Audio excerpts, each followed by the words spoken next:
Here I have HUAWEI Nova 11 Ultra, and today I'm going to show you how to enable power saving mode on this device. So to do this, firstly you should open settings, then you should go to the battery section, and here you can switch power saving mode. So basically you don't have any other settings for this mode, you can only switch it. So yeah, and it extends your battery life for like 10 hours, as you can see.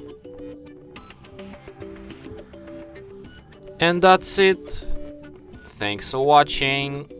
If you find this tutorial useful, don't forget to hit that like button and subscribe to our channel.